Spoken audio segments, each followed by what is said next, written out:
Hi, I'm Karen Curry Parker. Welcome to Cosmic Revolution. I recently toured Taliesin East, the architect Frank Lloyd Wright's personal home.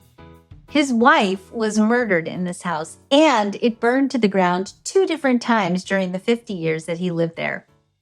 In the main living room of the house, up high in the stones over the entranceway, you can see 2 pieces of stone that are pink in color. When limestone experiences high temperatures during a fire, the iron in the limestone oxidizes, giving the rock a pink color.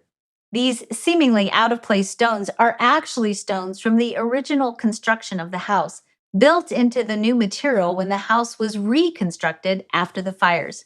Frank Lloyd Wright called these stones blossoms of the soul, reminders of the tragedies he faced, but also signifiers of his strength, resilience, and his commitment to his vision of making his contribution to the world.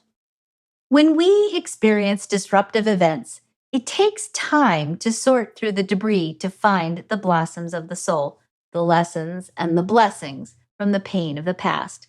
We have to look at the pieces that have come apart in our personal narrative and decide which ones to keep and integrate into a new story and which ones to release and let go.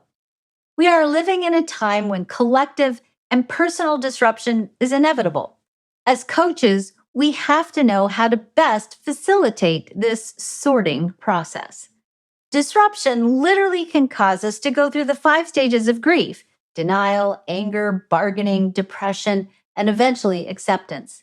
To support our clients during the transformational stage of disruption, we have to know how to help them navigate these key stages, all the while maintaining their momentum and supporting them in learning how to transform the pain of loss into a blossom of the soul. Disruption is always a symptom of growth. It's our soul's way of calling us forward towards something better. Disruption forces us to redefine who we are and to begin the process of establishing a new identity, a new story about who we are and who we are becoming. But we're vulnerable when we're disrupted. While part of us knows that we must keep our momentum moving forward, we grieve and long to go back to how things used to be. When we don't manage our growth with awareness and intention, we run the risk of getting stuck in frustration, fear, anger, bitterness, and disappointment. We get trapped in our grief, keeping our emotions stuck while we long to go back. But you can never go back. The person we were pre-disruption is gone, and they will never return.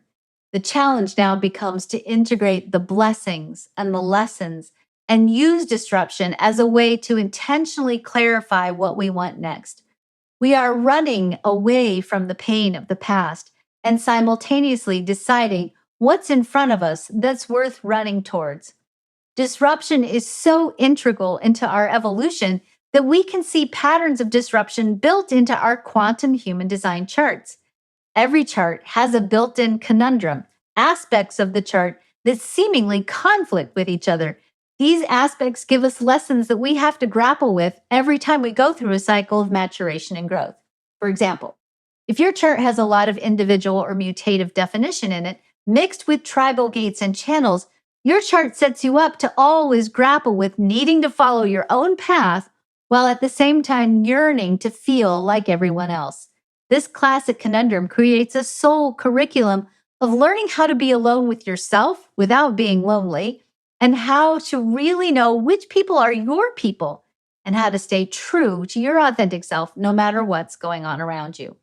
When we master the conundrums in our charts, we mature, we evolve, and ultimately they make us stronger and much more resilient. When you're using quantum human design as part of your coaching practice, you have to not only know how to identify the conundrum in the chart, you also have to know how to assess your client correctly according to their type, how to communicate effectively with each of the 5 types. And you have to teach, a big part of coaching, you have to teach your clients correctly by type so that they're better able to integrate the coaching that you're giving them. And there's one more thing. As a coach, you bring to the table your own lived experiences, your own journey with the blossoms of the soul. We can only lift our clients up as far as we ourselves have traveled. The single biggest thing you must do to best serve your clients is to be sure that you, as a coach, are healthy and resilient. The more you know how to navigate change in a healthy, dynamic way, the more you know how to use these cycles of disruptions as catalysts for growth and evolution, the better coach you will become.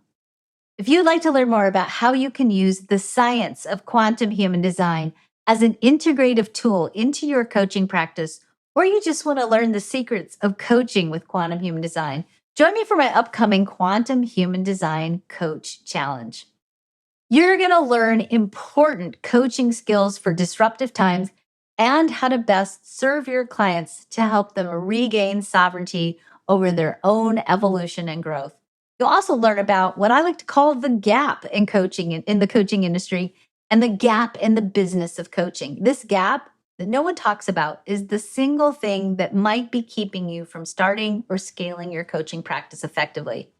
You're going to gain a new set of skills, a new set of insights that are going to place you solidly on the leading edge of coaching and dramatically improve how you lead and coach your clients.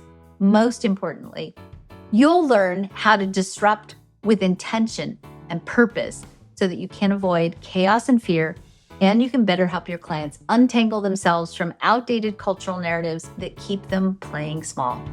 I look forward to seeing you on the challenge.